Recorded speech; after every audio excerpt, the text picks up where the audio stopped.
Bonjour, bonjour, bonjour, bonjour. Bonjour tout le monde. Bienvenue ce matin à la maison. Je vous invite à prendre place. On va bientôt commencer. Alors si vous êtes encore en train de discuter à l'accueil et que vous m'entendez, vous pouvez vite finir de siroter vos cafés pour venir vous rejoindre à nous.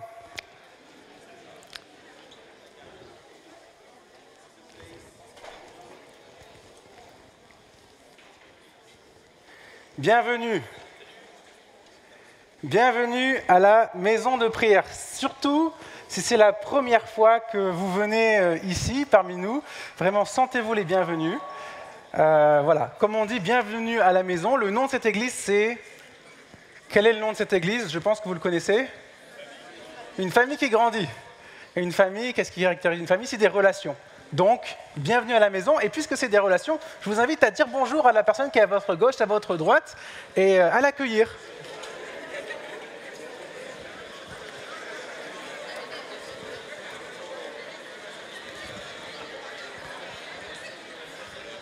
Ça va? Ouais. Oh.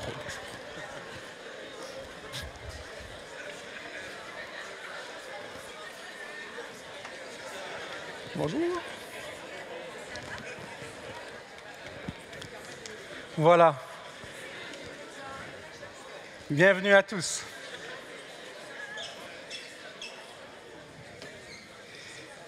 Et donc, bienvenue à la maison, mais c'est aussi une maison de prière. On vient ici pour être en relation avec Dieu. C'est ça, prier, c'est parler avec Dieu. Et c'est pour ça qu'on est là. Donc, on a cette relation ensemble, on a cette relation avec Dieu. Et cette scène dans la Bible où Jésus est furieux parce que les gens ont mis des obstacles à la prière. La maison où on venait pour parler avec Dieu était devenue un endroit où on ne pouvait plus parler avec Dieu. Et voilà, on a des familles, on a tous des gens avec qui on est proche, avec qui on a des relations. Et je pense que vous êtes comme moi, vous savez qu'il y a des choses qui peuvent être des obstacles à la relation. Des fois, mon épouse me parle et elle voit que je ne l'écoute pas trop parce que j'ai beaucoup de choses sur mon cœur. J'ai beaucoup de problèmes dans ma tête. Et voilà, je sens que ça parle à quelques personnes. Parfois, c'est difficile d'écouter ce que les gens nous disent parce qu'on a énormément de choses, de poids, de fardeaux sur le cœur. Et ça m'a rappelé un peu mon enfance. Je ne sais pas si vous êtes comme moi, mais quand on était enfant, on avait un gros sac à dos. Et je me rappelle de ces scènes où on allait à l'école et je voyais les gens devant moi avec leur sac à dos qui presque traînait au sol, tellement il était chargé de livres lourds. Et quand j'étais en retard à l'école et que je devais courir pour aller prendre le bus, je peux vous dire que ce sac à dos très lourd qui faisait presque ma taille était dur à charger. Et la vie, c'est un peu comme ça. Je ne sais pas ce que vous avez peut-être mis dans votre sac à dos pendant cette semaine. Les fardeaux peut-être qu'on a mis, qui nous chargent, parce qu'avec tout ce qu'on a, voilà, la famille, le travail, les rendez-vous, les objectifs, je ne sais pas ce qu'il y a dans votre sac à dos ce matin et qui pèse très lourd. Et peut-être même que ce n'est pas juste cette semaine, peut-être que depuis quelques mois, votre sac à dos ne cesse de s'alourdir et vous n'avez pas pris le temps de le vider. Quels sont les sacs à dos et les choses que nous avons dans notre sac à dos ce matin? Qu'est-ce qui pèse sur nos épaules? Qu'est-ce qui pèse sur notre cœur? Je me rappelle toutes ces fois où je portais ce lourd sac à dos pour aller à l'école, j'aurais tellement aimé qu'il y ait un adulte qui le porte pour moi, qui m'aide à le porter. Et vous savez quoi? Notre Dieu veut porter nos fardeaux. Déchargez-vous sur lui de tous vos soucis, car il prend soin de vous. Mes frères et sœurs, déchargeons-nous de ce qu'il y a dans notre cœur, car Dieu le dit, il veut prendre soin de nous, il veut les porter pour nous. Et j'aimerais prenons une minute, après la semaine effrénée qu'on a eue, une minute de silence devant Dieu pour qu'est-ce qu'il y a dans mon sac à dos? Quelles sont les choses qui pèsent sur mes épaules, qui pèsent sur mon cœur? Alors que ce matin, je veux venir en relation avec Dieu et avec les autres, qu'est-ce qui peut être un obstacle? Prenons une minute devant le Seigneur pour déposer ses fardeaux à ses pieds.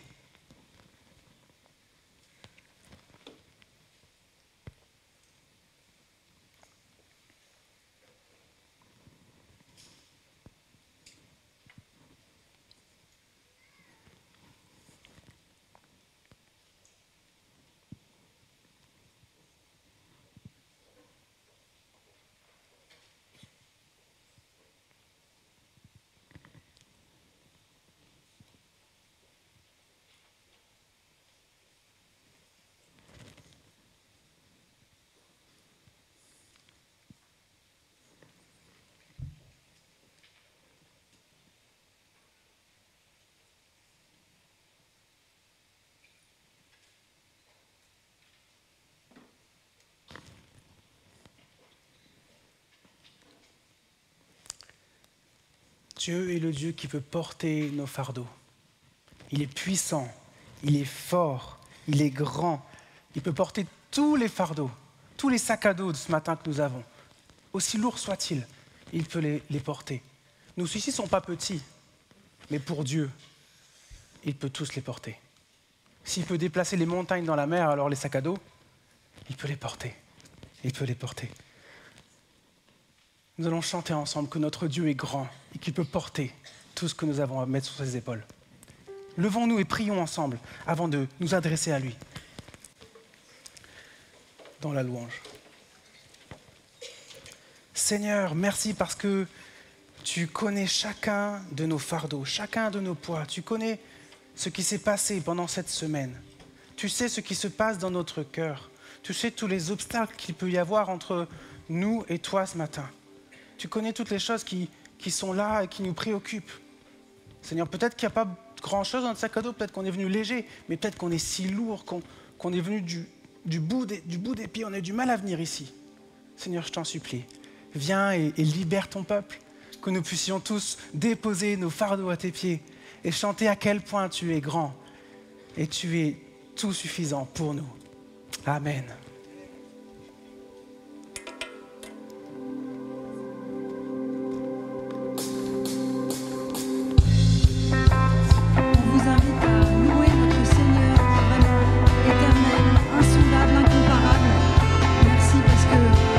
Présent parmi nous et on veut élever son nom.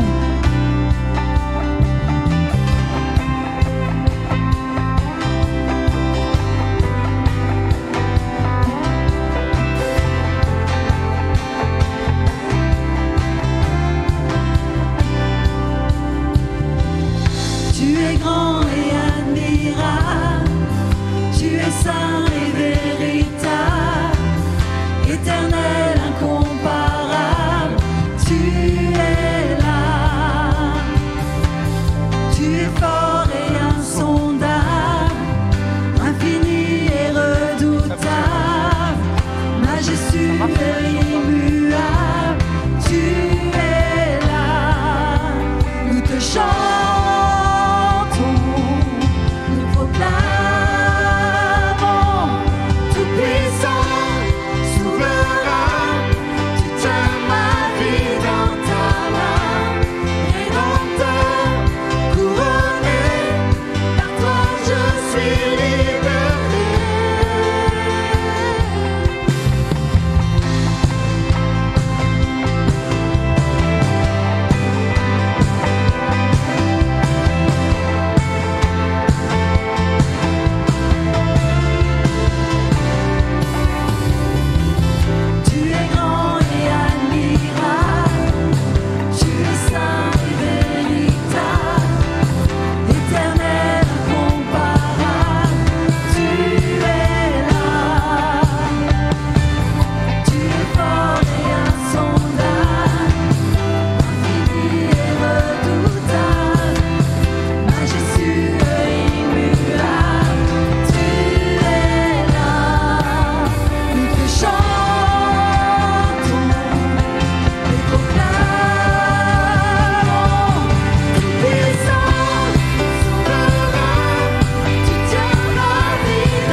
Israël, que Jésus sauve avec puissance.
sauve avec puissance pour toujours.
Seigneur, on te glorifie, on te loue ce matin. Amen, Jésus. Et on veut resplendir de ta gloire. Amen. Amen, gloire à Dieu, ressuscité. Il sauve, encore et toujours, aujourd'hui. Alors, ça va être le moment pour les enfants d'aller dans les classes. Alors, heureusement, ils n'ont pas de cartable, mais ils vont pouvoir rencontrer et apprendre à déposer aussi leur fardeau au pied de leur Seigneur. Alors, les enfants peuvent rejoindre leur classe et je vais prier pour eux. Je veux bien que vous puissiez prier avec moi. Inclinons nos têtes pour prier pour les enfants. Seigneur, merci pour tous les enfants qu'il y a dans cette grande famille. Merci parce que tu les aimes, merci parce que tu connais chacun d'eux personnellement, leur nom et également tous les petits soucis ou grands soucis qu'il y a dans leur cœur. Je prie, Père, que tu les bénisses pendant ce temps qu'ils auront ce matin avec les moniteurs, les adultes qui vont leur parler de toi. Et je prie qu'ils puissent apprendre à te connaître, qu'ils puissent apprendre à déposer tout leur fardeau à tes pieds et à te faire confiance. À te faire confiance, à tout abandonner. Bénis le temps qu'ils vont avoir ce matin et bénis les gens et les adultes et les frères et sœurs qui vont prendre soin d'eux. Amen. On entend souvent cette expression, c'est la course. On va à droite, à gauche, on court, on a plein de choses à faire. Et c'est vrai, la vie, c'est un peu une course. Je ne sais pas si c'était une course pour vous cette semaine, mais la vie, c'est parfois une course. Sauf que pour ceux qui connaissent la course, ce n'est pas facile de courir quand on est chargé, quand on a un poids avec soi. Et il y a un poids qui est encore plus lourd, qui nous empêche encore plus de courir dans la course de la vie que nos soucis, que nos fardeaux. Et c'est le péché. Le péché, c'est tout ce que nous faisons que Dieu n'aime pas. Et plein de personnes ont couru cette course avant nous, et voici ce que nous dit la Bible. Cette grande foule de témoins nous entoure, ceux qui ont couru cette course. Rejetons donc, nous aussi, tout ce qui nous empêche d'avancer. Rejetons le péché qui nous enveloppe si facilement et courons jusqu'au bout la course qu'on nous propose de courir. J'ai entendu parler de cette course, une course spartiate, où les gens ont cette épreuve, doivent porter une chaîne sur leur épaule et courir. Et ce poids est tellement lourd qu'ils n'arrivent même pas en fait à lever les pieds comme on le fait pour courir, ils piétinent plutôt. Et en fait, le péché, c'est comme ça. Le péché s'entoure, s'enveloppe autour de nous si facilement et nous empêche de courir, un peu comme ces chaînes. On ne se rend pas compte, mais on ne peut plus avancer. Le Seigneur nous invite à laisser tomber nos chaînes à ses pieds. Rejetons donc, nous aussi, tout ce qui nous empêche d'avancer. Rejetons le péché qui nous enveloppe si facilement. Courons jusqu'au bout de la course qu'on nous propose. Comment faire ? Regardons vers Jésus. Regardons vers Jésus. C'est lui qui fait naître la foi et qui la rend parfaite. Il a accepté de mourir sur une croix sans avoir honte. En effet, il voyait d'avance la joie qu'il allait recevoir. Et maintenant, il est assis à la droite de Dieu. Regardons toujours à Jésus. Le seul moyen d'avancer, de laisser tomber nos chaînes et de ne pas se laisser envelopper, c'est de regarder à Jésus. Peut-être qu'il y a des péchés qui pèsent dans nos vies aussi lourds qu'une chaîne. Regarde à Jésus ce matin.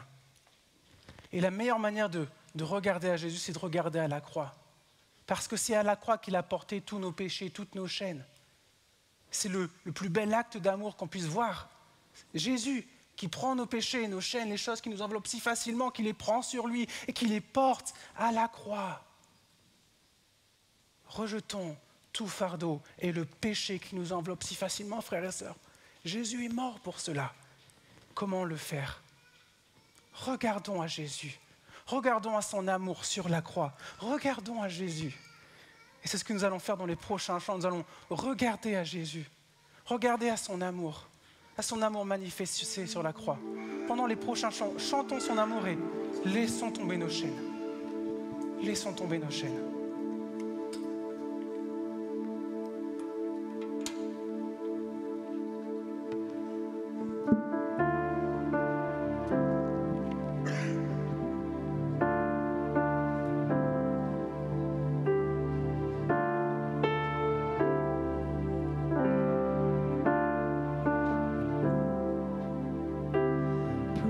Plonge-moi dans ta rivière d'amour.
des louanges, de l'adoration.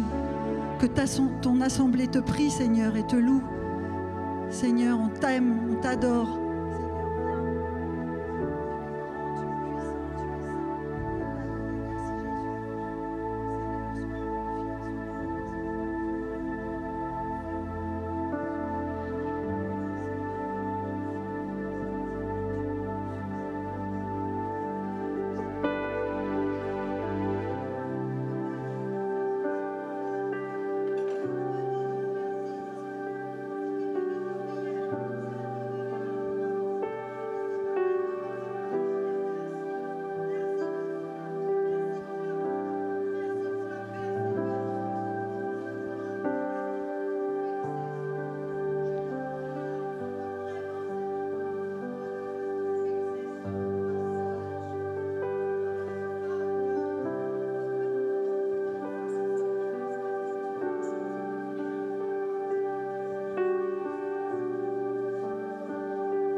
ceux qui nous ont précédés et ceux qui nous suivront entonneront ce cantique à l'agneau. Ton nom est le plus grand, ton nom est tout puissant, ton nom est au-dessus de tout. Puissance, autorité, royaume et dignité, ton nom est au-dessus de tout. Et les anges acclament, tu es saint, l'univers proclame. Tu es saint, tu es glorifié, Dieu très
Amen. Bonjour à tous ceux que je n'ai pas eu la possibilité de saluer. Avant de prier, je voulais juste adresser un mot de remerciement de la part de toute ma famille pour vos prières, pour le mariage de nos enfants, Maëlle et JD, et vous dire combien on avait été très touchés par toutes les manifestations d'amour lors de la cérémonie. J'ai partagé lors de la réunion de prière qu'il y avait des enjeux spirituels pour notre famille, et on s'est sortis portés par vos prières. Donc je voulais vraiment remercier pour tout l'amour, et nos familles ont vraiment ressenti cet amour lors de la cérémonie. Un tout merci ici tout particulier pour tous les frères et sœurs qui ont contribué au vin d'honneur qui a suivi. On a été émerveillés, nos invités aussi, par tout ce qui avait été préparé. Donc voilà, soyez vraiment bénis pour toute cette manifestation d'amour envers nos familles qui nous a beaucoup, beaucoup touchés. Donc voilà, je voulais vraiment vous remercier encore une fois. Et je vous invite à prier avant de découvrir ce que le Seigneur a en réserve pour nous ce matin. Notre Dieu, par ta grâce, nous nous sommes approchés ce matin. Dans ton immense amour, tu nous as rappelés et invités par Clément à nous décharger. Nous te remercions parce que, oui, une telle invitation trouve un écho dans nos cœurs, tellement nous pouvons si facilement porter inutilement des fardeaux. Alors Seigneur, donne-nous en effet cette grâce et alors que nous ouvrons ta parole, permets-nous d'entendre encore ce que tu veux nous dire. Permets-nous de te voir au travers de ces textes, de t'écouter et de découvrir comment, aujourd'hui, ce matin, nous pourrions encore mieux te suivre, Seigneur. C'est notre prière et nous te demandons vraiment de parler. Et je te prie, de parler à chacun, chacune, Seigneur. Quel que soit l'état d'âme avec lequel nous sommes venus ce matin, que tu puisses nous parler personnellement. Merci, Seigneur, parce que tu fais cela à merveille. À toi la gloire. Amen. Amen. J'ai une question pour vous ce matin. Qu'est-ce qui contribue le plus au bonheur? Des réponses? Des suggestions? Qu'est-ce qui, selon vous, pour vous-même ou dans notre entourage en général, qu'est-ce qui, à votre avis, contribue le plus à notre bonheur? Du temps? L'absence de soucis? Le Seigneur, alors là on a une réponse très spirituelle. Gisèle, tu auras un 20 sur 20. Non. D'autres réponses? Le sommeil, la paix? Se satisfaire de ce qu'on a, le contentement en effet. Bon, voici les réponses des Français. Vous n'êtes pas tout à fait alignés, mais 94% des Français ont répondu que la chose principale pour eux qui procure le bonheur, c'est la santé. En deuxième position, 89%, la famille, puis peu en dessous les amis et l'argent qu'on aurait pu peut-être imaginer voir plus haut dans le classement, vu notre matérialisme comme ambiant, n'est que 80%. Voilà en tout cas les réponses. Et ce qui est intéressant, c'est que cette question de la santé en premier, elle n'est pas propre à la France. On aurait pu se dire, oui, c'est vrai, nous les Français avec nos médicaments et notre pharmacie. Mais en fait, dans la quasi-totalité des pays, lorsque des sondages un peu similaires sont faits, la santé revient toujours comme la source numéro 1 qui contribue au bonheur. C'est un point commun que l'on a dans quasiment toutes les cultures. Quelle que soit l'avancée de la recherche médicale, quel que soit le nombre de médecins, d'hôpitaux, de pharmacies, de laboratoires d'analyse, etc., l'une des sources premières du bonheur, c'est d'avoir une bonne santé. Alors imaginez maintenant une région où la seule médecine qui existe consiste, lorsque vous êtes malade, à laver votre plaie avec un peu de vin, voire verser un peu d'huile, où le seul médicament qui existe, c'est le miel, et parfois quelques tisanes d'herbes, où le seul corps médical qui est un peu identifié, c'est celui de sage-femme, mais qu'en dehors de tout cela, pour tout le reste, la seule manière qu'on connaît un peu de guérir, c'est de vous faire des saignées. Avec des instruments médicaux pas toujours attrayants si on les constate. Donc imaginez maintenant avec un tel contexte, parce que cette médecine-là, c'est celle du 1er siècle autant notre Seigneur Jésus. Imaginez l'impact que cela a tout d'un coup quand vous avez quelqu'un qui arrive, et c'est comme ça qu'on a terminé notre chapitre 1 de l'évangile de Marc, où un lépreux qui vient juste d'être guéri, dans ce contexte-là, se mit à proclamer à tout le monde ce qui lui était arrivé. Et il répandit la nouvelle partout. À cause de cela, Jésus ne pouvait plus aller ouvertement dans une localité. Et il devait se tenir dehors dans des lieux déserts, mais même là, même le côté aride du cadre où il fallait aller, n'empêchait pas les gens de venir à lui de toutes parts. Et on a vu la semaine dernière avec notre cher Evis, tout un ensemble, quasiment 24 heures de la vie de notre Seigneur, bien rempli, où il commence par chasser un démon, puis ensuite par guérir sa belle-mère. Il n'est pas rancunier, la belle-mère de Pierre, je voulais dire. Et ensuite, après, d'accomplir tout un ensemble de miracles dans la soirée, et finalement, dans les jours qui précèdent, dans la région de Galilée, puis il a terminé en beauté avec un lépreux.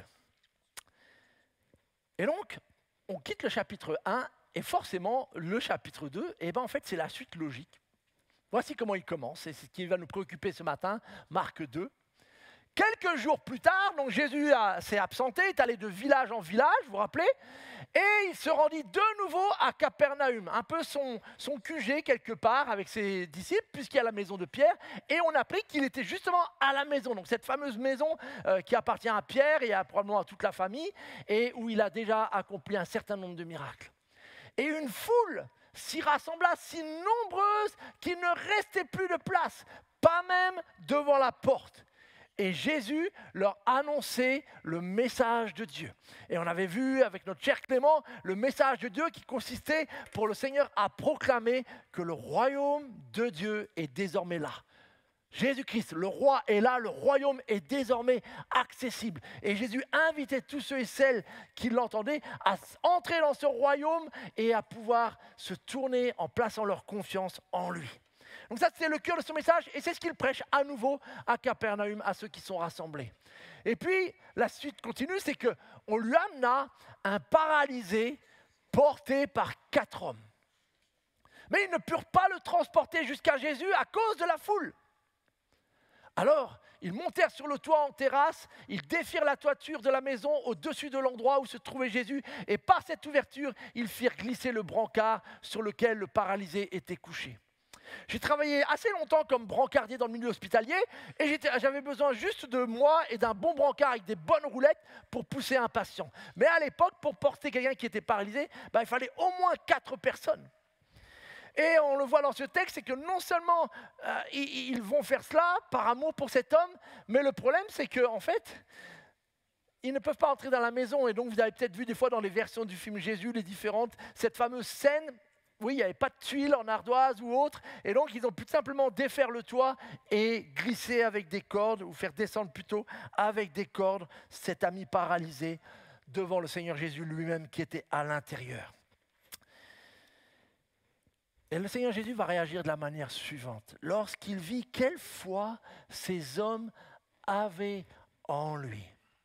C'est un des rares textes où il nous est dit que Jésus est touché, émerveillé par la foi de certaines personnes.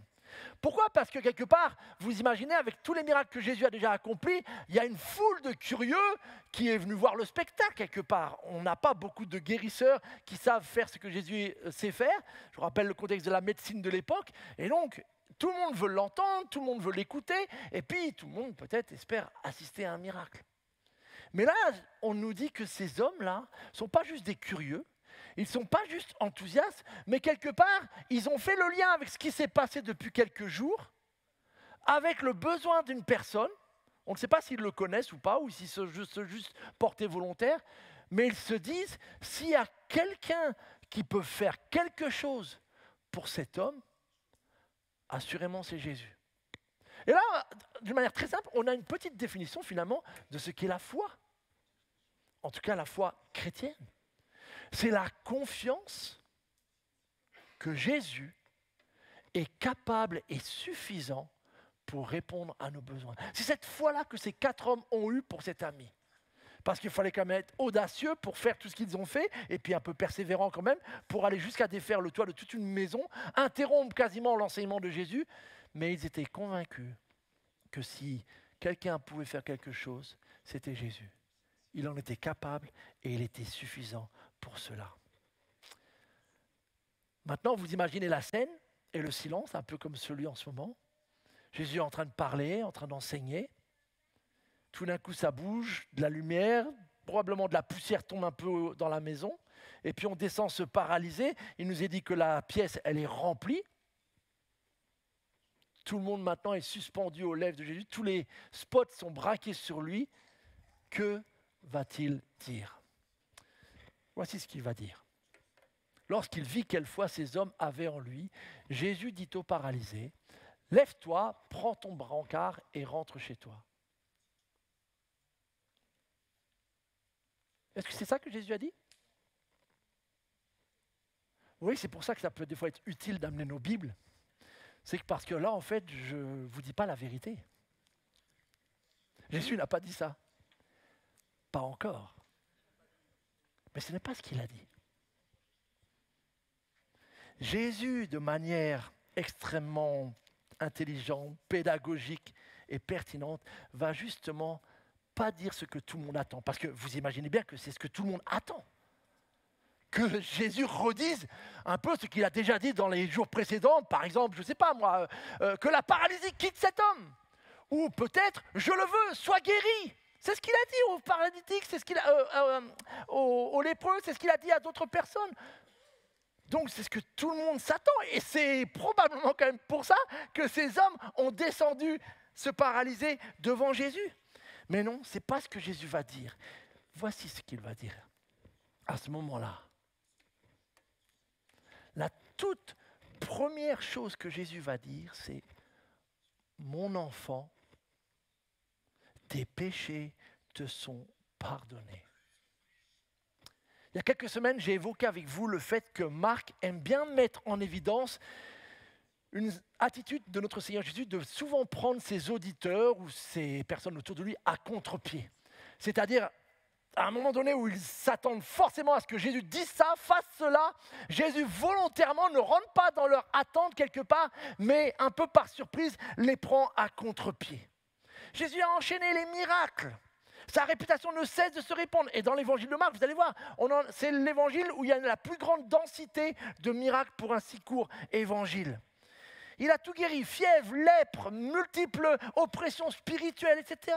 Donc forcément, tout le monde va voir Jésus, c'est le meilleur guérisseur qu'on ait jamais eu. Il accomplit tous les miracles. Oui, il parle aussi, c'est vrai, du royaume de Dieu. Mais voilà, si quelqu'un peut faire quelque chose, c'est lui. Et Jésus, à ce moment-là où il sait qu'il a bel et bien capté l'attention de toute la Galilée au travers de gens réunis devant lui, et je l'espère capter notre attention à nous aussi, il ne va pas dire cela. Mais tes péchés te sont pardonnés. Quel était probablement le raisonnement des amis du paralysé et du paralysé lui-même? Moi, je suis presque sûr dans leur tête quand ils agissent. Ah, si seulement il pouvait marcher encore. Et le paralytique devait penser la même chose. Si seulement je pouvais retrouver la marche. Ou marcher, nous ne savons pas s'il était paralysé de naissance ou si cela est arrivé par un accident. Et est-ce qu'on n'est pas comme ça? Finalement, s'il y a ces classements, qu'est-ce que nous sommes en train de dire quand on place ces choses aussi élevées dans la sauce maintenant? Si seulement j'avais la bonne santé, ou si seulement je pouvais me marier, si seulement nous pouvions avoir un enfant, la famille, si seulement mes amis me faisaient plus de cadeaux, bon, peut-être pas. Ou si seulement je pouvais avoir ce travail avec cette promotion qui va avec et plus voyager, ou acheter cette voiture, ou cette maison, ou ce sac à main, et ainsi de suite, on peut étaler la liste aussi loin que l'on veut, de toutes ces choses quelque part. Si seulement j'avais ça, si seulement je pouvais faire ça, si seulement. Et c'est inévitablement le raisonnement qui est dans le cœur de ces hommes et de ces personnes dans le contexte de notre Seigneur Jésus. Et donc c'est pour ça que si le Seigneur quelque part ne fait pas tout de suite ce qui semble être pourtant leur préoccupation première, c'est parce qu'il veut attirer notre attention sur quelque chose d'autre. Et nous devons, mes amis, être vraiment attentifs sur ce que Jésus, lui, considère comme essentiel. Voyez-vous, il y a 2 pièges qui nous guettent tous. C'est celui de surestimer ce qui pourrait nous rendre heureux. Nous le faisons tous. Par nature, nous surestimons tous ce qui pourrait nous rendre heureux. Quand j'étais jeune, j'aimais beaucoup la guitare, j'étais passionné des guitaristes. Et un des guitaristes que j'aimais beaucoup portait le nom de Prince. C'était un homme un peu excentrique, c'est vrai, mais c'était un fabuleux musicien. Il savait jouer de tous les instruments, et notamment de la guitare. Et quelle a été ma déception un jour, lorsque dans un interview, dans un magazine que j'avais acheté, cet homme, cet artiste déclare « Il n'y a rien de plus terrifiant que d'arriver au sommet de la montagne de la célébrité pour finalement réaliser qu'il n'y a rien là-haut. » Et combien d'autres célébrités dans leur domaine à eux arriveraient probablement à cette même conclusion que parfois on est persuadé que si on a ça, et au moment où on est pressé de dire non, juste ça, si j'ai ça, cette maison, ce travail, cette épouse, cet enfant ou je ne sais quoi, c'est bon, j'aurais plus d'autres besoins. Jusqu'à ce qu'on arrive là-haut et qu'éventuellement ce vœu il est accompli. Et c'est pas que c'est rien, c'est pas qu'on n'est pas reconnaissant, mais c'est qu'en fait on réalise que ce n'est pas si suffisant que cela pour me donner un vrai bonheur durable. Et on l'expérimente tous et on le surestime de bien des manières en pensant que ces réalités-là vraiment nous combleront. Imaginons une seconde que Jésus guérisse d'abord cet homme, comme il l'a fait pour beaucoup d'autres. Qu'il guérisse le corps de cet homme et qu'il lui dise ce qu'il va lui dire dans peu d'instants. Prends ton brancard, lève-toi, rentre chez toi. Assurément, cet homme va être comme le lépreux, rempli de joie, rempli de reconnaissance. Tout le monde est émerveillé. Et il va rentrer chez lui, il va crier à sa famille, à ses amis, qu'il est guéri, ça y est, regardez, je marche, je saute, j'ai tout ce qu'il me faut, je peux faire tout ce que vous faites avec votre corps. Imaginez qu'une semaine après, il apprenne qu'un de ses parents est gravement malade et va mourir. Imaginez que quelques jours après, on lui apprenne que son enfant est malade. Imaginez que quelques temps après, il apprenne que son frère lui a piqué sa part d'héritage. Imaginez que peu de temps après, il apprenne que peut-être son champ qui lui rapportait son gagne-pain vient de brûler. Combien de temps va durer son bonheur ? Combien de temps avant qu'il réalise que malgré toute la joie, la reconnaissance qu'il a de pouvoir maintenant marcher, sauter et faire tout ce qu'il fait, finalement ne lui apporte pas un bonheur si complet, si durable, si parfait que cela.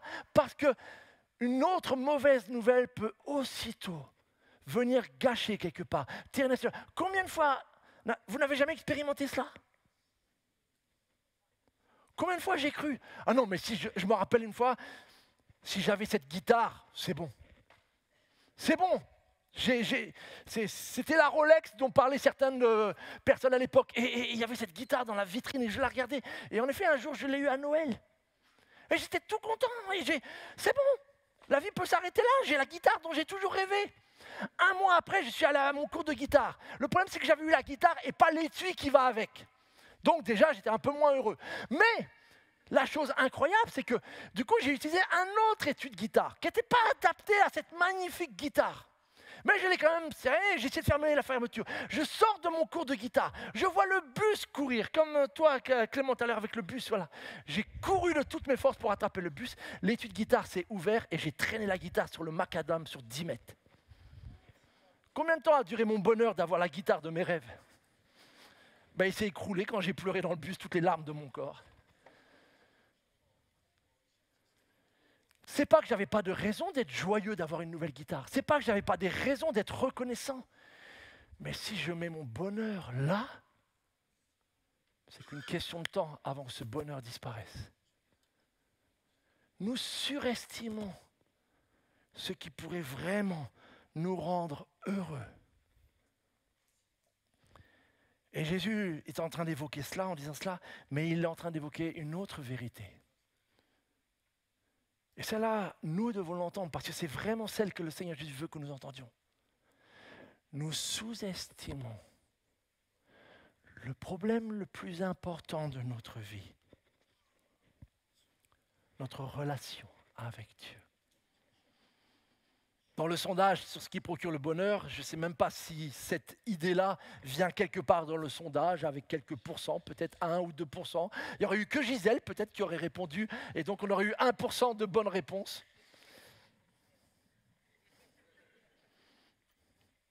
Pourquoi Jésus parle des péchés à un homme qui est déjà en train de souffrir d'une paralysie, honnêtement?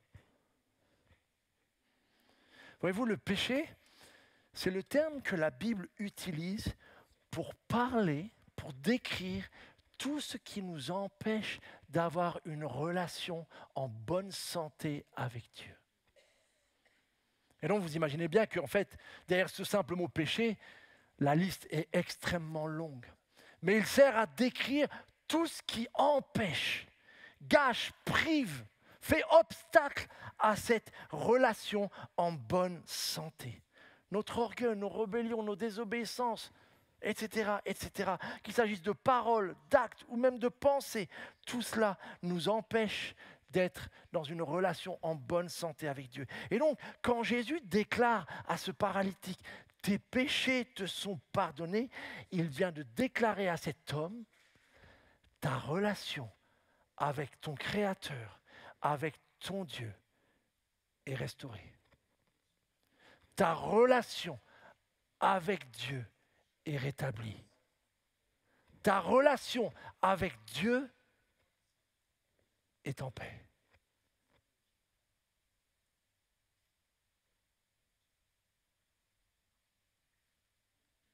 C'est pour ça que Jésus est plein de tendresse.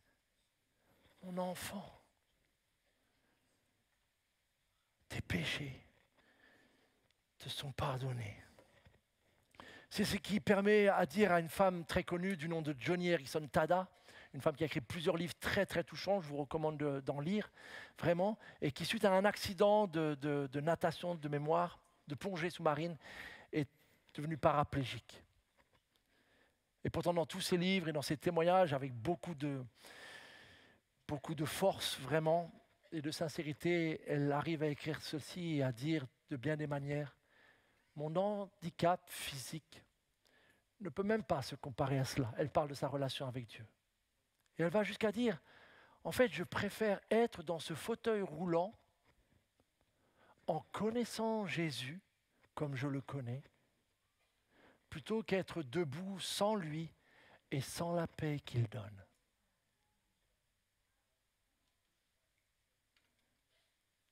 C'est une femme qui aurait toutes les raisons de dire, si seulement je pouvais retrouver la marche et refaire de la plongée sous-marine et pouvoir avoir une vie normale et me déplacer comme je le voudrais dans ma maison, etc., etc. Mais elle a découvert au travers de cette grande épreuve qu'il y avait un bonheur encore plus grand. Et elle y a goûté et elle l'a découvert et elle en témoigne. Ce que Jésus, mes amis, veut que nous comprenions, c'est que ce qui peut vraiment changer ta vie, ma vie, nos vies, et devenir une source de bonheur qui ne sera pas aussitôt menacée par le premier nuage qui se pointe, c'est une relation restaurée avec Dieu, ton Créateur. C'est de savoir que Dieu, qui te connaît parfaitement, nous connaît parfaitement, décide de sa propre autorité de nous pardonner, d'effacer nos fautes, comme il est dit dans d'autres versets, de ne plus en tenir compte et de nous considérer désormais en paix vis-à-vis de lui, dignes de pouvoir nous approcher de lui, comme nous l'avons fait ce matin. Un des versets très connus dans un des psaumes déclare la chose suivante, j'allais trop vite, heureux l'homme, heureux, il s'agit bien de bonheur. Heureux l'homme dont la faute est effacée et le péché pardonné. C'est David qui s'exprime ainsi.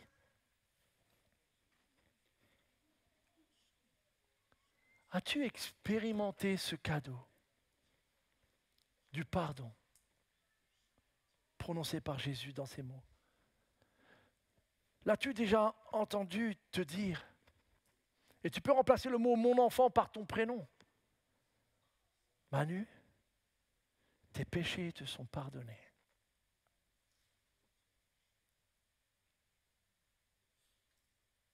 Sache c'est ce que Dieu désire le plus dans son cœur faire pour chacun d'entre nous. C'est le cœur de la bonne nouvelle. Mais on n'a pas fini avec le texte. Parce que ce qui est encore plus touchant, c'est que Jésus, en prononçant cette parole, qui pour nous peut-être, dans notre contexte aujourd'hui, ne nous paraît pas forcément choquante, au moment où Jésus la prononce, c'est le début des problèmes pour lui. Comme bien souvent. On pourrait se dire, c'est super gentil de sa part, peut-être on aurait pu dire, on aurait pu applaudir, on a une belle scène de pardon, de réconciliation, sauf qu'en fait, la suite du texte nous dit qu'à ce moment-là, il y avait aussi dans cette maison quelques spécialistes de la loi. Les spécialistes de la loi, ce sont des personnes qui ont étudié les Écritures, qui passent presque tout leur temps à faire cela.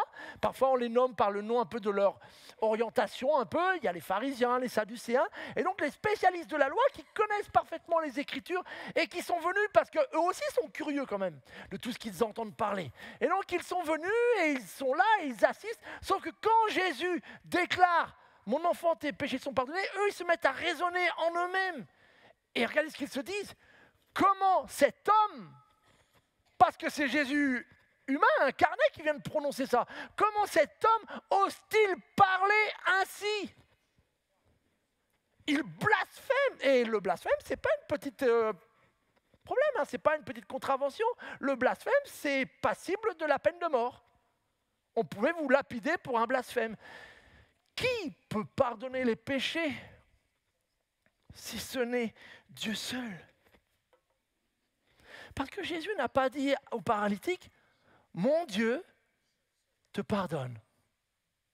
Jésus n'a pas dit, « Mon Père au ciel te pardonne ». Mais il lui a dit, « Mon enfant, tes péchés te sont pardonnés ». Autrement dit, Jésus parle de lui-même, de cette dimension, et parle de son propre chef.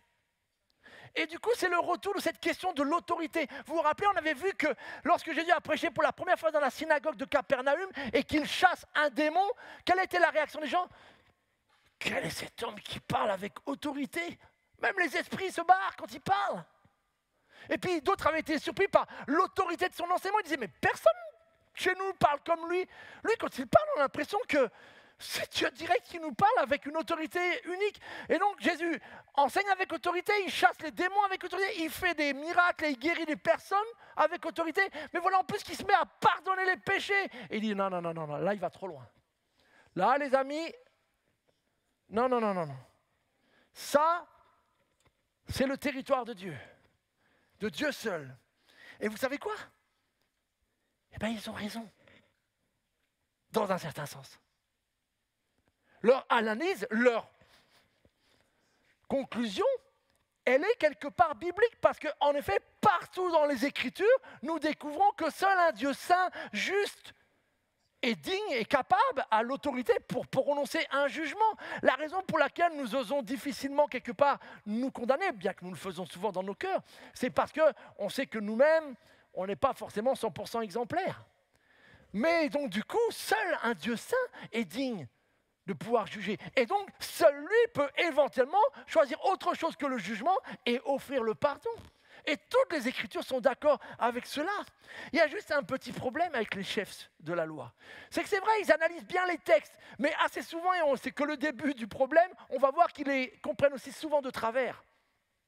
Parce que vous vous rappelez ce qu'a dit Jean-Baptiste? « Après moi vient celui qui est plus puissant que moi ». Et on avait vu ce texte de Ésaïe 40. La venue en fait du Messie, ce n'est pas juste la venue d'un nouveau prophète, c'est la venue de Dieu. Dieu vient. Et donc là où les chefs se plantent un petit peu, c'est que s'ils avaient compris l'identité de celui qui vient de parler, en tout cas, ils auraient été moins choqués. Oui, Jésus vient de mettre le pied dans quelque chose qui n'appartenait jusqu'à maintenant qu'à Dieu, et qui n'appartient quelque part toujours qu'à Dieu. Mais c'est son identité qui nous révèle ainsi. Et là, Jésus le montre d'une autre manière encore, c'est que, regardez, Jésus sut aussitôt en son esprit leur raisonnement. Les raisonnements qu'ils se faisaient eux-mêmes. Notre Seigneur est omniscient. Il partage cet attribut avec le Père. Il sait ce qu'ils sont en train de se dire. Et donc, il leur pose la question, pourquoi vous raisonnez ainsi en fait? C'est quoi qui vous choque? C'est quoi qui vous perturbe dans ce que je viens de dire? Et Jésus va les amener un peu plus loin, et là, il est extraordinaire.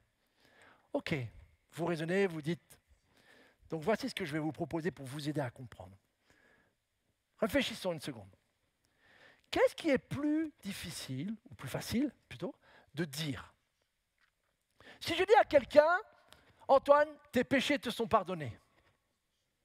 Bon, c'est une relation entre nous, et quelque part, vous ne savez même pas ce que je suis en train d'évoquer par le nom de péché. Et puis, quelque part, c'est une phrase que je prononce, mais elle n'a pas de visibilité quelque part. Donc, quand Jésus dit « tes péchés te sont pardonnés », c'est une phrase, mais on ne voit rien qui change chez le paralytique. Non, c'est toujours le même, il est toujours allongé. Donc, comment savoir si cette phrase-là, elle est efficace, ou si ce n'est pas juste des paroles en l'air? Alors, Jésus dit, qu'est-ce qui est le plus facile à dire? Dire « tes péchés te sont pardonnés » ou de dire « lève-toi, prends ton brancard et marche ». Ça, c'est un peu plus difficile, d'une certaine manière, à dire. Pourquoi? Parce qu'aussitôt, quelque part, l'autorité de ma parole va se vérifier. Parce que si je dis à quelqu'un qui est alité, prends ton brancard, lève-toi et marche, et qui reste allongé l'heure qui suit, vous comprenez qu'en fait, ma parole, elle n'a eu aucune autorité, en fait. Et donc, Jésus leur dit, ok, réfléchissez. Et donc, vous imaginez, il leur lance la question, et donc, tous sont là à se dire, c'est vrai que, tes péchés sont pardonnés, ça nous choque, mais pour l'instant, on ne voit rien. Donc, est-ce que ça se trouve, c'était juste des paroles en l'air? Ça se trouve, ce gars-là, ses péchés, ils sont toujours sur lui. Par contre, s'il dit, prends ton brancard et marche, là, on va vite savoir. Vous comprenez le raisonnement de Jésus? Oui? Alors du coup, allons-y. Eh bien, vous saurez. Parce que c'est pour ça que Jésus fait ça. Avec ce que je vais dire maintenant, vous allez savoir une vérité. C'est que le Fils de l'homme a sur la terre le pouvoir de pardonner les péchés. Alors, juste une toute petite parenthèse, c'est la première fois qu'apparaît l'expression « le Fils de l'homme ». Le Fils de l'homme est un titre que l'on trouve dans un livre de l'Ancien Testament, le livre de Daniel, au chapitre 7. Et c'est un personnage un peu mystérieux, mais c'est un titre que Jésus va revendiquer pour lui-même et qu'il va utiliser bien souvent, on va le revoir plusieurs fois dans l'évangile de Marc, pour parler de lui. Le Fils de l'homme est ce personnage à qui Dieu de son trône semble offrir, offre la royauté, offre le règne éternel. Il lui confie, délègue quelque part à ce personnage mystérieux toute son autorité. Et donc Jésus prend ce titre-là et se l'applique et dit, vous allez savoir maintenant que le Fils de l'homme, qu'est-ce qu'il est pour lui? C'est qu'il a le pouvoir de pardonner les péchés. Donc autrement dit, moi, Jésus, Christ, sur terre, j'ai le pouvoir de faire ce que vous pensez que Dieu seul peut faire au ciel. Et vous allez le savoir et vous allez le voir dans quelques instants. Alors Jésus déclara au paralysé, je te l'ordonne, lève-toi, prends ton brancard et rentre chez toi. Et Marc, le mot qu'il affectionne le plus, alors là tout le monde est là, combien de temps ça va prendre, une paralysie quand même, etc. Aussitôt.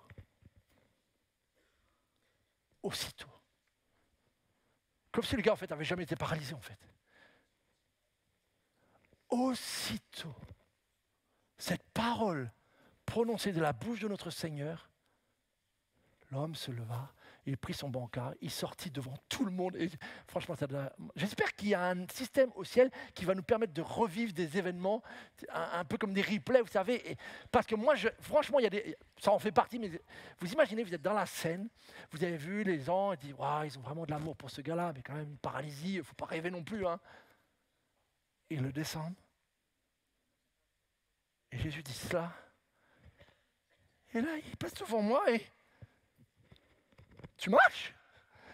Et il rentre chez lui, comme si de rien n'était. Mais maintenant, vous avez compris pourquoi Jésus a fait ça. C'est que si, lorsqu'il a prononcé cette parole, lève-toi, prends ton brancard et marche, et que aussitôt, ça s'est accompli,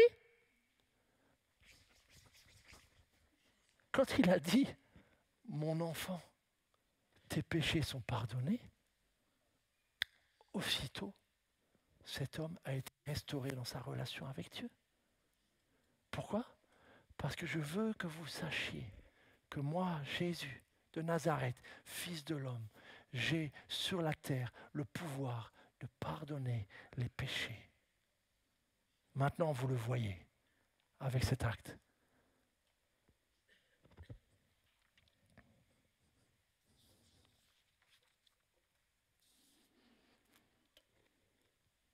Nous n'avons jamais rien vu de pareil. Avant que notre Seigneur Jésus ne vienne sur terre, vous ne trouvez aucun récit, conte, légende, mythe qui nous raconterait une scène semblable à celle-ci, évoquant l'autorité d'une personne venue sur terre, pardonnant les péchés. Et nul autre depuis. Mes amis, Dieu est venu. Et oui, il guérit.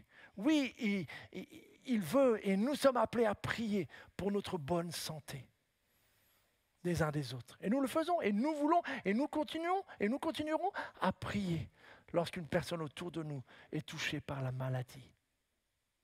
Mais dans ce texte et dans ce passage, le Seigneur veut nous montrer clairement qu'au-dessus de la bonne santé, au-dessus de la famille, au-dessus de l'argent, au-dessus du travail, au-dessus des amis, il y a une véritable et supérieure source de bonheur éternel qui est celle d'avoir une relation restaurée avec Dieu. Il est venu pour cela, mes amis.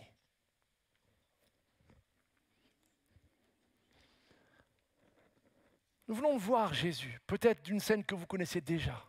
Nous venons de l'écouter parler à ce paralytique. Nous venons de l'écouter enseigner tous ces gens réunis dans la maison sur le fait qu'il a le pouvoir. Maintenant, comment est-ce que l'on suit un tel Jésus? J'aimerais revenir 2 secondes à notre ami paralytique et finir avec cela. Parce qu'il y a quand même une question que peut-être certains vous vous êtes posée.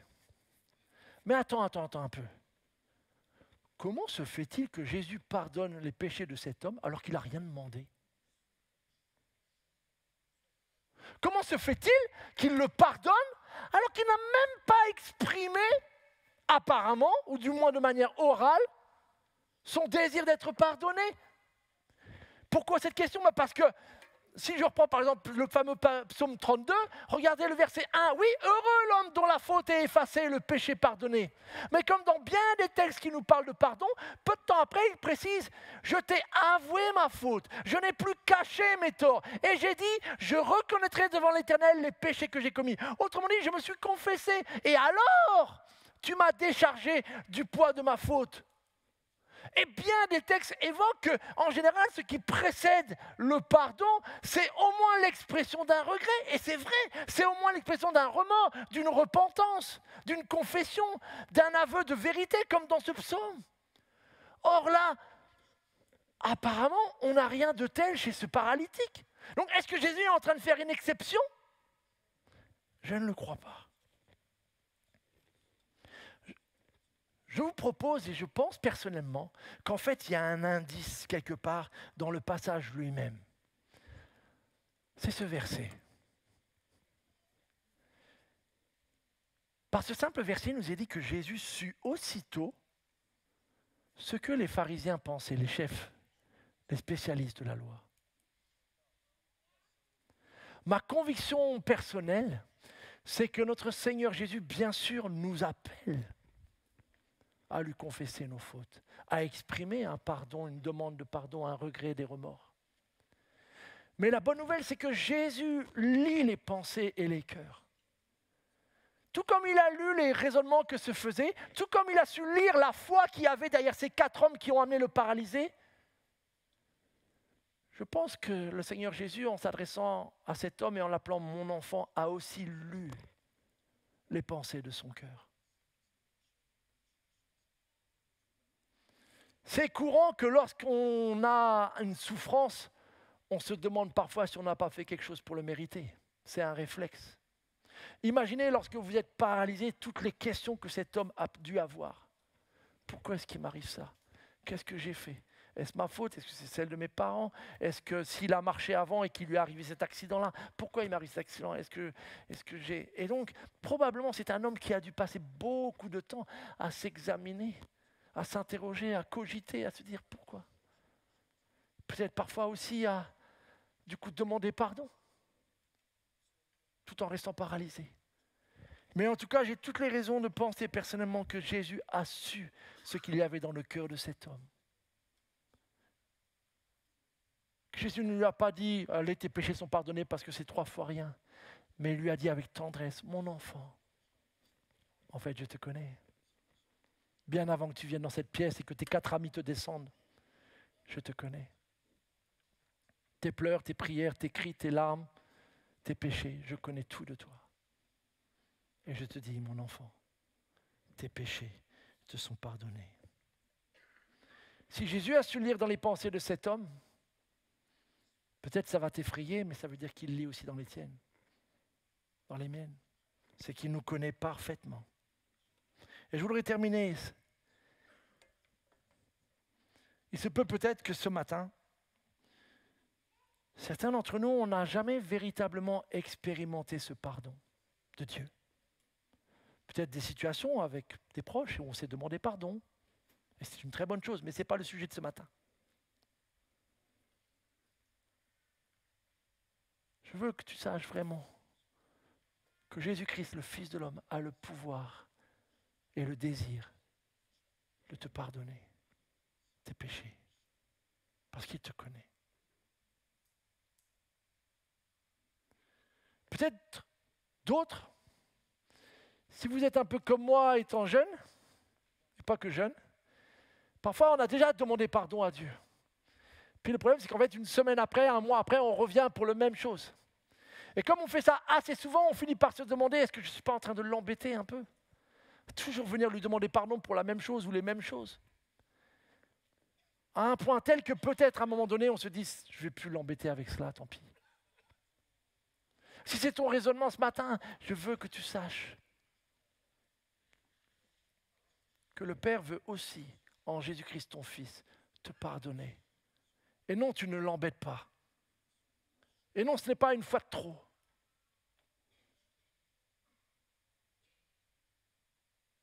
Tes péchés, il veut les pardonner. Et un dernier cas auquel j'ai pensé par rapport à des situations que je peux rencontrer dans mes visites, c'est que parfois on est prêt à croire que Jésus nous pardonne nos péchés, mais de façon un peu générale. Parce qu'on sait que oui, on n'est pas parfait, donc Dieu pardonne mes péchés, on a entendu ça, on le chante, etc. Mais en fait, dans tous ces péchés, il y a un péché, et celui-là, inconsciemment, quelque chose vous dit, non, celui-là, ce n'est pas le même niveau. Ce n'est pas la même gravité. Celui-là, je ne suis pas sûr que vraiment Dieu veuille, que Dieu peut, etc. Et donc, quelque part, on est prêt à prendre un pardon général, mais quand c'est un pardon précis, appliqué, on doute. Mais je ne vois aucun texte biblique, à ma connaissance, qui appuierait le fait que Jésus nous offre un pardon général, global, mais qu'il y a, on viendra sur celui du blasphème contre le Saint-Esprit dans peu de temps, mais rassurez-vous, non. Le Seigneur veut aussi te pardonner ce péché. Alors oui, exprime-lui. Et c'est ce que je voudrais vous proposer, peut-être l'équipe louange peut remonter, mais en tout cas, c'est ce que je voudrais nous proposer ce matin, qu'on puisse, dans un temps un peu de silence, avant de chanter justement un chant qui parle de ce pardon, que l'on puisse se placer devant Dieu. Ce n'est pas moi, ce n'est pas l'Église qui peut vous pardonner. Nous prions pour vous, nous vous aimons, mais Dieu peut, et le Seigneur Jésus est venu pour nous le dire, pour nous le montrer. Il veut. Et il n'y aurait rien de plus triste quelque part d'entendre cette bonne nouvelle, de découvrir que Dieu peut, et un peu avec l'image que Clément nous a donnée tout à l'heure, finalement de repartir tout à l'heure avec les mêmes livres dans le cartable, avec les mêmes fardeaux. Pourquoi faire cela? Pourquoi repartir chargé quand Dieu veut que nous repartions légers? Mes amis, c'est une invitation qui est pour nous tous. Peu importe notre nombre d'années de vie chrétienne, peu importe si nous ne sommes peut-être même pas encore sûrs de croire. Mais je voudrais juste t'inviter dans ton cœur à lui dire que tu voudrais toi aussi ce pardon. Tu peux nous le nommer dans ta prière. Tu peux préciser. Sache qu'il lit ton cœur de toute façon. La bonne nouvelle avec le fait qu'il lit nos cœurs, c'est que quelque part, si je ne suis pas non plus sincère dans la démarche, il le voit. Et autant être sincère, tu repartiras avec ton fardeau. Parce qu'en effet, la sincérité de cette demande joue un rôle. Mais en tout cas, du côté de notre Seigneur, sa volonté de te pardonner, elle est entière. Elle est là. Et je ne connais pas plus belle nouvelle que celle-ci. Le royaume de Dieu, mes amis, il est grand ouvert. Il ne tient qu'à nous d'y rentrer en acceptant ce pardon. Je propose juste quelques instants de silence et puis je laisserai l'équipe nous conduire dans le chant. Prenons quelques instants.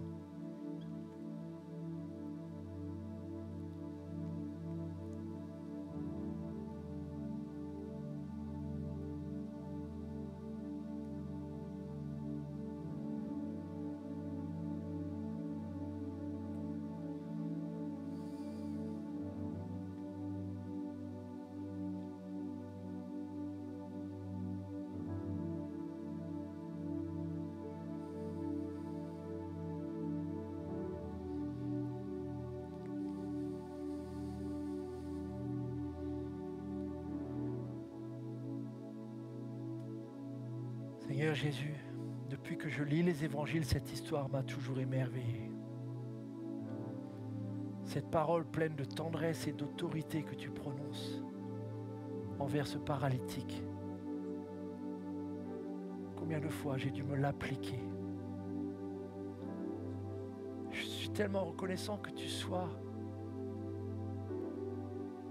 ce Fils de Dieu qui veut pardonner,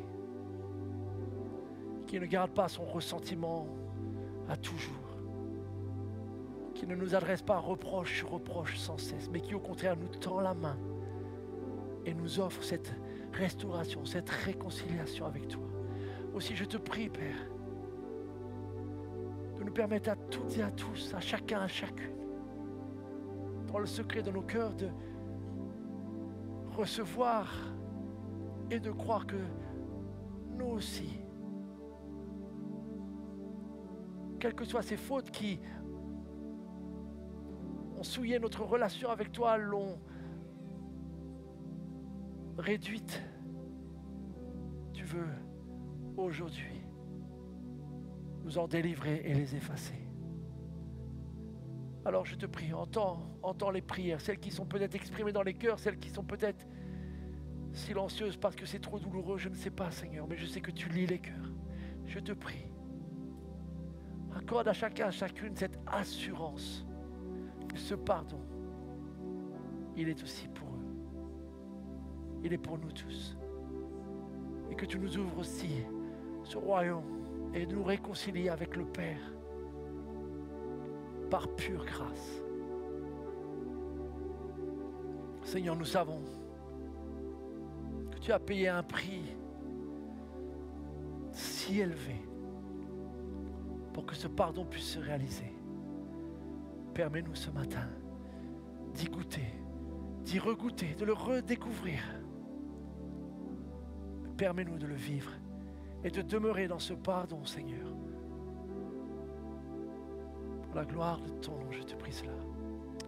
Amen.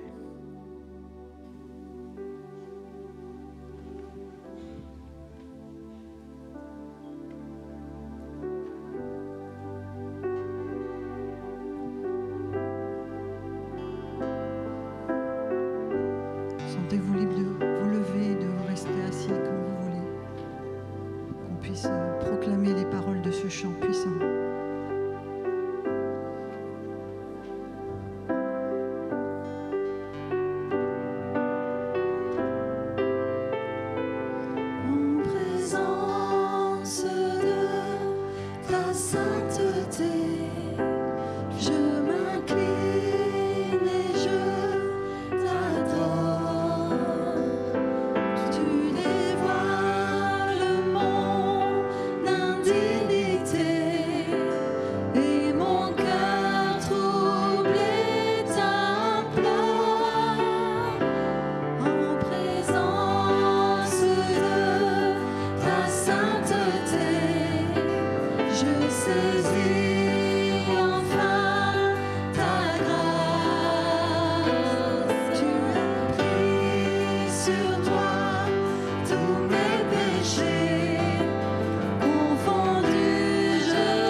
Amen.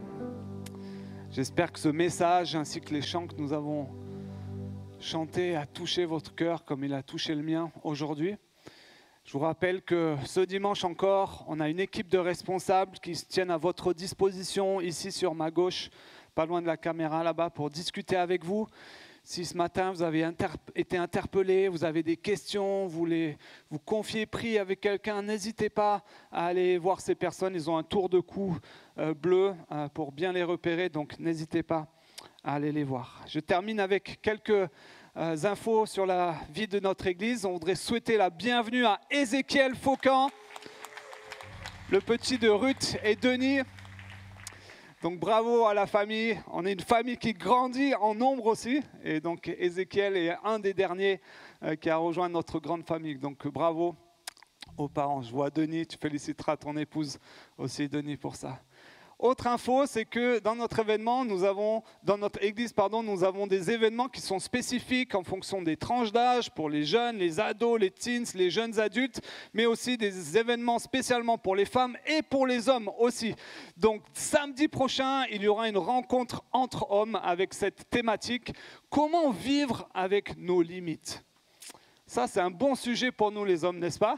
Donc ce sera samedi matin à l'occasion d'un petit déjeuner avec plein de bonnes choses à manger, mais aussi des petites tables pour discuter les uns avec les autres sur cette thématique, avec un enseignement que Manu nous apportera sur cette thématique-là.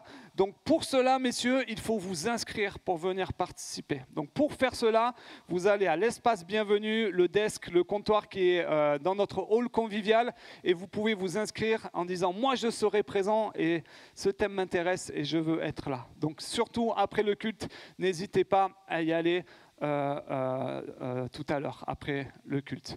Autre chose qui va se passer le week-end prochain, c'est que comme tous les deuxièmes dimanches du mois, il y aura un culte au Plessis-Trévise. Vous savez que tous les dimanches, il y a déjà un culte à Roissy, à Ponto, mais une fois par mois, tous les deuxièmes du mois, on a un culte au Plessis-Trévise. Donc surtout, si vous habitez de ce côté-là, du côté ouest de Ponto, n'hésitez pas à aller au Plessis-Trévise pour vivre avec des frères et sœurs ce culte-là. Si vous cherchez l'adresse, dans les panneaux qui sont affichés de ce côté-là, en sortant à cette porte, vous pouvez trouver tous les détails. Les horaires, c'est à 10h30 avec l'adresse affichée là-bas dans le restaurant, le pavillon du Plessis. Voilà, c'est ça. Autre information, c'est qu'on a fait la pub pour Alpha Couple la semaine dernière. Alpha Couple, c'est quoi ? Ce sont des rencontres de couples pour les couples qui ont soit plus de 2 ans de vie commune, soit qui sont mariés et qui souhaitent aller plus loin dans leur relation pour découvrir des thématiques sur la sexualité, sur la gestion des conflits, la communication, plein d'autres thématiques sur la famille, plein de sujets. Et il y a un repas qui est prévu en tête-à-tête, prévu pour vous, vous n'avez rien à faire, juste mettre les pieds sous la table avec des questions qui vous sont posées, où vous pouvez discuter l'un avec l'autre. Qui a fait Alpha Couple ici déjà ? Il y en a beaucoup, hein ? Et beaucoup pourraient témoigner de combien ça a été fort pour eux. Alors une petite précision, ce n'est pas pour les couples, que pour les couples qui ont des problèmes, hein. Tous les couples peuvent participer, ça vous fait rire, mais on pourrait croire, oh non, moi, la communication, ça me va. Détrompez-vous, messieurs. Il y a beaucoup à apprendre, donc inscrivez-vous si vous ne l'avez pas encore fait. Il y a 12 places disponibles, il y a déjà des personnes qui se sont inscrites la semaine dernière. Donc pareil, allez voir Patrick et Nadia qui sont responsables de ce programme à l'espace bienvenue pour vous inscrire donc pour Alpha Couple pour débuter la session de cette année. Et bientôt, au mois d'octobre, arrive notre événement Propulsion. Alors, est-ce que toutes les personnes qui ont entre 15 et 40 ans peuvent se mettre debout ? Vous pouvez vous mettre debout ? Non, Manu, toi, tu es un peu... Allez-y, mettez-vous debout. Entre 15 et 40 ans, vous pouvez mettre debout. Génial. Voilà. Là, j'en vois qui trichent un peu là-bas. Bravo. Tous ceux qui sont debout, cet événement est fait pour vous. C'est un événement qui parle, vous pouvez vous asseoir, un événement qui parle justement des peuples qui ne connaissent pas la bonne nouvelle de Jésus-Christ. Et on a des orateurs qui viennent de partout dans le monde pour parler de cela, avec des témoignages, avec des temps de louange comme on en a vécu ici. Et cet événement, il est fait pour vous. Si vous vous êtes levé et que vous n'êtes pas inscrit, Là, je ne suis pas content. Parce que imaginez, on fait un événement pour les jeunes de toute la France et les jeunes de Ponto ne sont pas inscrits. Alors là, ça ne va pas du tout. Donc, ne ratez pas. Quand vous rentrez chez vous, ou même là sur votre smartphone, vous allez sur le site Génération Propulsion, vous scannez le code. Si l'équipe vidéo, vous pouvez le laisser à la fin. Et vous vous inscrivez. C'est très important. C'est 3 jours intenses, vous allez voir, sur ce sujet-là. Donc, tous ceux qui sont levés, je compte sur vous, hein, pour vous inscrire, soit de suite après le culte, soit en rentrant chez vous, pour participer. Ça marche ? Une petite annonce pour cet événement. C'est nous qui organisons, c'est notre église, et il y a des centaines de jeunes, nous l'espérons, qui vont venir de toute la France, et on aimerait les héberger pour ceux qui ont besoin d'hébergement. Et pour ça, on aimerait avoir des familles de notre église qui se mettent à disposition, qui ont 1 lit, 2 lits, 3 places, 4 places, peut-être plus, pour héberger des jeunes. Et si c'est votre cas, allez à l'espace bienvenue et dire moi j'ai 1 place ou 2 places pour héberger des jeunes. Vous aurez la joie de pouvoir accueillir des jeunes chez vous, de les apprendre à les connaître, de les rencontrer et de les encourager aussi. Ça marche? Vous allez voir notre super Anita. Anita, tu es là? Je ne te vois pas. Ouais, je l'ai vu tout à l'heure, elle est tout au fond. Voilà, super. Allez voir Anita et inscrivez-vous pour l'hébergement et elle vous donnera toutes les informations. Dernière chose que je n'ai pas mis en slide, mais dans 2 semaines, on va avoir ce que nous appelons ici un culte de baptême, qui est un grand jour de fête, de célébration, où justement cette 3e partie de Marc qu'on a vue, voir, écouter, suivre Jésus. Où à l'occasion de ce culte de baptême, on entend des personnes qui ont pris cette décision de vouloir suivre Jésus et qui veulent manifester publiquement par les eaux du baptême. On entend leurs témoignages et c'est toujours un temps d'encouragement. Donc n'hésitez pas à inviter beaucoup de monde pour cet événement. On va pouvoir faire la fête et se réjouir ensemble. Voilà les amis, c'était tout pour les annonces. On était vraiment ravis de passer ce temps avec vous ce matin. On vous souhaite des bons groupes de maison cette semaine et on vous dit à dimanche prochain.